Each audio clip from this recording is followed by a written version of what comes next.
Hello, everyone. This is Jared here with Plexus Blogcasting numero dos. We're talking about job costing today. Matt is technically our host, and I am the guest speaker on a regular basis. I like it when the guest speaker does the intro. Yes, it is kind of a funny way to do it. But yeah, we are talking about job costing. Are you making money on your jobs? So, Jared, sometimes job costing can be kind of, as a business owner, it's important, but like, I got so many other things to do. How do I figure this out? It can be real confusing. So first, tell us why job costing is important. Sure. At the end of the day, job costing is important because what your goal is to actually create an understanding of how much or what your threshold is for potentially making money or not making money when making a bid. So sometimes times are really tough. Sometimes it's just a really competitive environment, and you need to know when to walk away. Okay. So, yeah, is job costing about knowing how much money you made on something, or would it? Sure, that's a great question. Job costing, a lot of people use it that way. It's that'd be the lag measure, to use the 4DX terminology. I can never remember names of authors. I just like to read a lot. But one of the things that they coined lag measures are basically measurements that help you that tell you results. Okay. After the fact. Yes. So I would think job costing should be done for lead measure purposes, which okay. is I want to know before I do a job if I'm going to make money. Okay. And obviously it's not a guarantee. Right. But if you're using it as just a lag measure, you might as well just look at your profit loss statement. Saves the time. Don't bother job costing. So it's really more about understanding if future jobs are going to be profitable or not. If this is, and even a job before it's occurred. So like I said, I want to be able to walk away from a job before I've basically lost money. Okay. Because these type of jobs don't make money for us. Yeah. When you run the numbers and they want you to be certain amount, probably really competitive, and they're saying, hey, we need you to cut it down to here. That's where your past job costing, where you've enhanced it and reworked it over and over again, come out to play and save you from saying yes when you should just say no. Right. Okay. That makes sense. So I could see how job costing can be really helpful, even in ways that most people aren't really thinking about. So now stepping into job costing, now that we know that's important, what are some aspects of job costing that most people don't really think about? Probably the biggest thing about job costing is this isn't net income predictions. We're not actually, even the way I worded it could be misleading.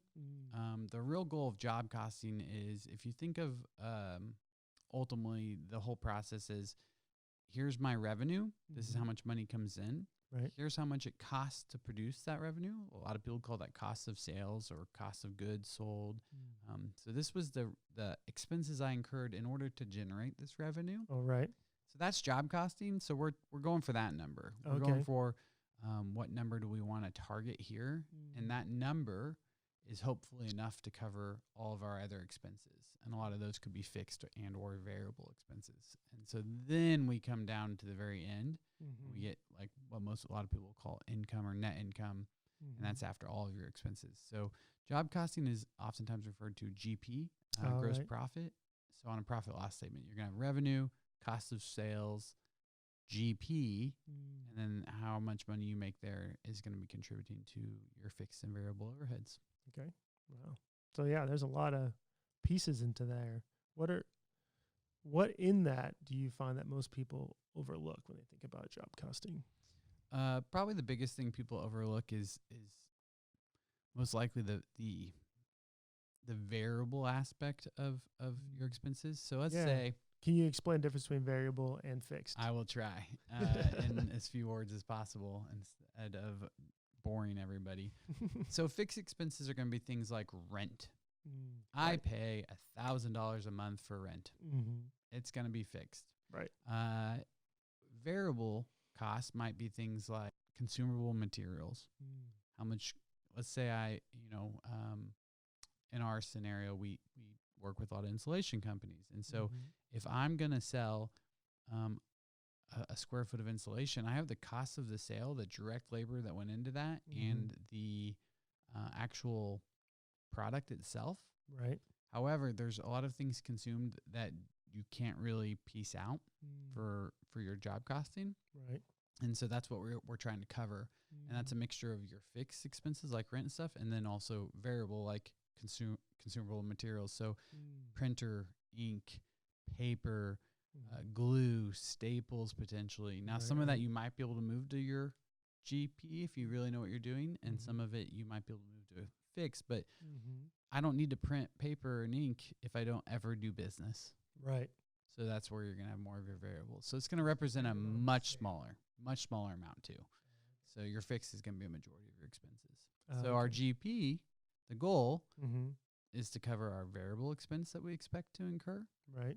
Our fixed expense, and then the profit we desire. So the big mistake people will probably make a lot of times is the variable expense. It just kind of gets hidden. So it is a small percentage. Let's say it's 2%, 5%, doesn't matter. But if you're targeting a 10% net income margin, so like this is what you actually make on that money, and 5% of it gets eaten up with variable costs you didn't account for, that's obviously 50% of what you thought you were going to have left over after all expenses. Ron. Yeah, absolutely. You won't know. Variable and fixed, you kind of are using estimated numbers up front. Right. And then you can kind of solidify those at the end of the year and see how you did if you wanted. Oh, okay. So did I make that simple enough to follow? I think so. There was a lot in there to unpack, which was actually really helpful. I think one piece I was curious about, you're saying to set your profit as part of it too, because usually you think of profit as just what's left over after expenses. Sure. But you're talking about what's the profit I want to make. Maybe speak to that a little bit. If you don't plan for profit, not GP, like net income, money that's left over after all your expenses, you won't have any. So you have to basically build that into your quotes. Well, yeah, that's helpful. Yeah. So we got a plan. But to do that, you really need to be able to follow and track all these other expenses, which can get kind of complicated, but that's what really kind of taking your business to the next level can look. All right. Well, I think that was really helpful, at least for me, in understanding job costing better. And hopefully it was helpful for you guys too. And if you want to know more, please read the blog with that. And we'll catch you next time on the blogcast.